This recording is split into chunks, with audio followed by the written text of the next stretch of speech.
जब तक लूजी की आँख खुलती है तब तक वो लड़की वहाँ से जा चुकी थी। अब ये फ़ौरन से लिन को कॉल मिलाने लगता है कि पता नहीं वो बच्चों के साथ फिर मूवी देखने के लिए गई थी कि नहीं, या मेरा वेट करती रह गई।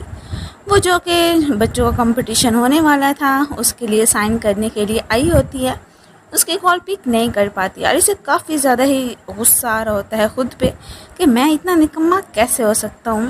दूसरी साइड पे हमें मिस्टर ली को दिखाया जाता है। हालांकि वो चैरिटी इवेंट में नहीं गए थे, लेकिन फिर भी अपने साथियों को बता रहे होते हैं कि क्या आप लोगों को मालूम है कि वहाँ पे कितनी रौनक लगी हुई थी और लड़कियाँ तो इतनी हसीन थीं कि मैं क्या ही बताऊँ आप लोगों को। खैर, जिस तरह से कि उनका इवेंट हुआ था कि हमें प्रमोशन मिल ही जाएगी, तो सारे उन्हें अप्रिशिएट कर रहे होते हैं कि आपने तो बहुत ही अच्छा काम किया। हालांकि मिस्टर ली ने थोड़ी ना किया था, वो तो लूजी ने किया था। अचानक ही इनकी नज़र एक न्यूज़ पे पड़ती है। जाहिर सी बात है, जैसा कि अंकल और लुई चाहते थे लूजी का कज़न कि उसका स्कैंडल बने, बिल्कुल वैसे ही बन चुका था। और इनको भी मालूम हो चुका होता है कि जो लूजी था यहाँ पे एक्टर बन के आया था, एक्चुअली में उसका ताल्लुक तो जिंडू ग्रुप से है। मिस्टर ली फ़ौरन से ही लिन को कॉल मिलाते हैं एंड उसे सारी बात का बताने लगे थे कि क्या तुमने न्यूज़ देखी है, और हाँ, जितना हो सकता है उस मिस्टर लूजी से दूर ही रहना। क्या तुम्हें मालूम है कि वो जिंडू ग्रुप से बिलोंग करता है। बाकी जो कि उसके रूमर्स फैल गए थे उसके अगेंस्ट, ये न्यूज़ तो इसने भी देख ली थी। ये अब अपना सामान वगैरह शिफ्ट करने लगती है, आके पैकिंग करना स्टार्ट कर देती है कि हम यहाँ पे नहीं रहना चाहते। और वो अपोलोजाइज़ करते हुए आ गया था कि मैं जानता हूँ कि मुझे टाइम पे पहुँचना चाहिए था बट मैं नहीं पहुँच पाया। अब जैसे उसे मालूम होता है कि इसे ये पता लग गया है कि वो कौन है, और स्पेशली कि इसके स्कैंडल के बारे में, वो उन्हें हर मुमकिन रोकने की कोशिश करता है बट वो तो वहाँ से जा चुकी थी। अंकल भी इसे कॉल करते हैं कि जो कुछ भी तुमने ये हरकत की है उसको तो एक्सप्लेन करना ही पड़ेगा सारे शेयर होल्डर्स के सामने। और इसे काफ़ी ज़्यादा गुस्सा आ रहा होता है कि मैं क्या करूँ अब इनका। ये दोनों ही खुश हो रहे होते हैं बाप बेटा के, जैसा कि हमने चाहा था बिल्कुल वैसे ही हुआ। और इन साहब का तो यही होता है कि जैसे ही अब बाईची को मालूम होगा कि कैसे उसका अफेयर किसी और लड़की के साथ चल रहा है, वो कभी भी टाइम नहीं देगी लूजी को, फ़ौरन से ही शेयर्स बाय करने का सोचेगी। और वाकई में यही हाल होता है बाईची का। वो तो अपने असिस्टेंट पे भी काफ़ी ज़्यादा ही गुस्सा करने लगी थी कि वो जो भी लड़की थी उसका पता चलाओ एंड उसे उसकी जॉब से फायर तो ज़रूर करवाना ही पड़ेगा। ये तो जेलिसी के मारे ही इसका बुरा हाल होता है कि कभी भी लूजी के करीब किसी लड़की को नहीं देख सकती थी। फिर हमें दूसरी साइड ही लूजी के पास से एक स्ट्रेंजर को बैठे हुए दिखाया जाता है। अब वो कौन है वो तो हमें आगे चल के ही मालूम होगा। आजकल जो भी इशू चल रहा होता है उसके हवाले से ये डिस्कशन कर रहे होते हैं। इसे गुस्सा इस बात का था, स्कैंडल का नहीं होता कि वो तो बनते ही रहते हैं कि लिन मुझसे नाराज़ हो गई है इस सब की वजह से, और मैं हर हाल में इस मसले को सुलझा के रहूँगा। इधर इस गुंडे को दिखाया जाता है जो कि अभी भी इनके कब्जे में ही होता है कि जब तक कि तुम कंपनसेट नहीं करोगे तब तक तो यहाँ से जाने का सोचना भी मत।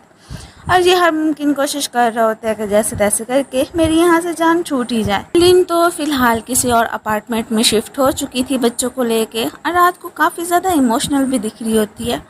अपनी जो कि उसने लूजी के साथ फ़ोटोज़ वगैरह बनाई थी वही देख के इसे तो रोना ही आ रहा होता है कि देखो उसने मुझे धोखा दिया, कैसे किसी और लड़की के साथ था। और इसे इमोशनल होता हुआ देख के इसकी एक छोटी स्टूडेंट यो आती है। उसे तो मालूम ही होता है कि हो ना हो हमारी टीचर को मिस्टर लूजी से लव हो गया। वो इन्हें एक चीज़ देने के लिए आई थी। ये मिस्टर लूजी ने मुझे खुद बोला था कि मैं आपको पकड़ा दूं, लेकिन फिर मुझे याद ही नहीं रहा। एंड पूछ भी लेती है कि क्या आप मिस्टर लूजी की वजह से ही नाराज़ है ना, कि शायद उनके साथ किसी और लड़की को देख के आपको जेलिसी हो रही होगी, यही बात है क्योंकि आप उसे पसंद करती हैं। ये आगे से कोई रिप्लाई नहीं करती। उसे जाकर सोने कोई बोलने लगी थी कि कल आप लोगों ने कंपटीशन के लिए जाना है। इधर बाकी सारे तो काफ़ी ज़्यादा ड्रिंक करके टुन हो गए थे। आज ये गुंडा साहब खुद को छुड़ा के वहाँ से भगा ही लेते हैं। और जो कि वो मॉडल लड़की थी जिसका के स्कैंडल बन चुका था लूजी के साथ, उसे तो उसकी जॉब से बाईची ने फायर करवा दिया होता है। एंड नेक्स्ट इसकी यही तैयारी होती है कि जल्द अज जल्दी अब मैं लूजी की कंपनी के शेयर्स बाय करूं और बस उसकी कंपनी में ही अपना डेरा जमा लूं। ये अभी भी कॉल्स कर रहा होता है कि लिन जैसे तैसे करके पिक कर ले, बट वो कहाँ करने वाली होती है। अब जो कि स्कैंडल बना था और स्पेशली कि कोई भी इन्हें उस विलेज वाले प्रोजेक्ट में प्रोग्रेस नज़र नहीं आ रही होती सारे इसी बात को लेकर डिस्कशन कर रहे होते हैं कि पता नहीं लूजी अब हमारे साथ क्या करता है। अंकल तो कोई और न्यू प्रोजेक्ट पे काम करना चाहते थे, लेकिन सारे यही बोल रहे होते हैं कि पहले हमारे काफ़ी सारे पैसे एक प्रोजेक्ट पे लग चुके हैं, दूसरा स्टार्ट करेंगे तो हमें तो नहीं लगता है कि इस तरह से हमारा गुजारा हो पाएगा। इतने में ऊपर से लूजी की भी एंट्री हो गई थी, जो कि यही कह रहा होता है कि बस मुझे लास्ट एक हफ़्ता तो खैर अभी पड़ा ही हुआ है, थोड़ा सा टाइम दे दें, मैं ज़रूर सक्सेसफुल होकर रहूँगा जो भी मुझे प्रोजेक्ट मिला है उसमें। लेकिन यहाँ पे जो इसका कज़न होता है वो भी डीट होता है कि हफ़्ता क्यों, 3 दिन का टाइम ले लो, अगर तुम अपने इस काम में नाकाम हुए तो उसके बाद ये प्रोजेक्ट तो मुझे ही दे दें, देखना कि कैसे मैं उन गाँव वालों को उन ज़मीनों से भगाता हूँ और सारा कुछ हमारा हो ही जाना है, आप लोगों को ही बेनिफिट्स मिलने हैं।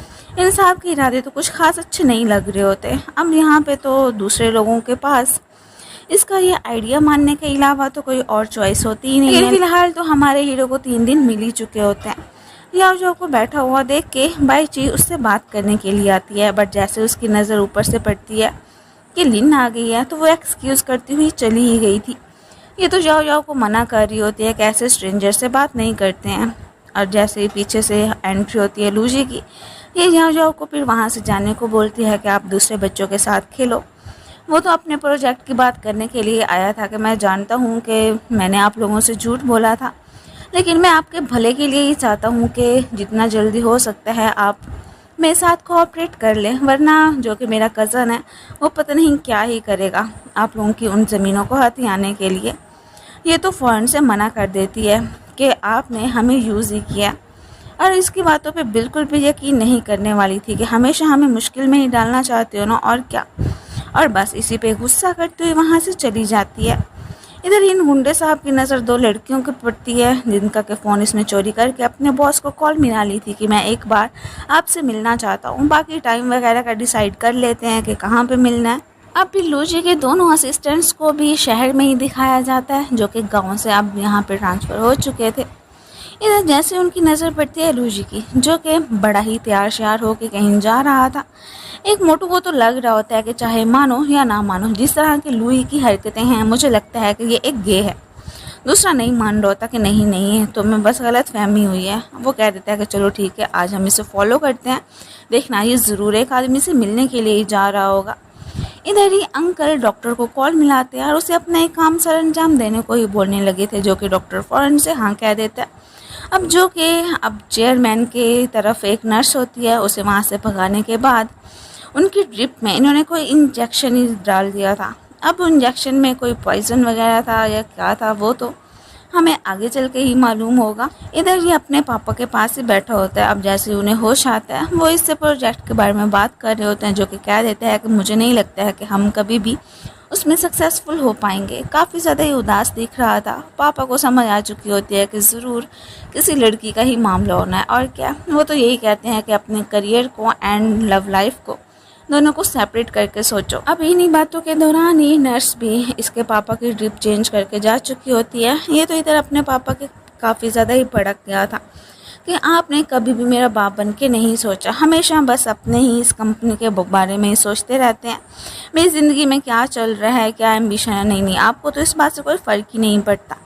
जैसे गुस्से में जा रहा होता है, अचानक ही पीछे से इसके पापा की हालत ख़राब हो जाती है। उन्हें अब जल्दी से ऑपरेशन रूम में ही लेके जाया जाता है। इसे टेंशन होने लगी थी, पहले माँ को खो बैठा था, रिन भी नाराज़ थी, अब ऊपर से इसके पापा की ये कंडीशन। यहाँ पे तो बैठे बैठे ये भी रिमेंबर करता है कि कैसे इसकी मॉम को हॉस्पिटल में एडमिट करवाया गया था, तब भी पापा के पास इनके लिए कोई भी टाइम नहीं था, और अचानक ही उनकी डेथ भी हो गई।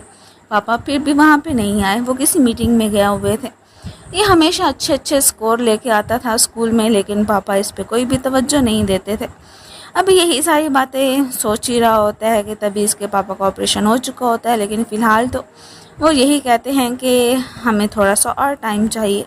अब अपने पापा की कंडीशन को देखते हुए इसे इतना तो रियलाइज़ हो जाता है कि हो ना हो इसके पीछे मेरे कज़न या अंकल का ही हाथ होना है, और उन दोनों को मैं बिल्कुल नहीं छोड़ूंगा।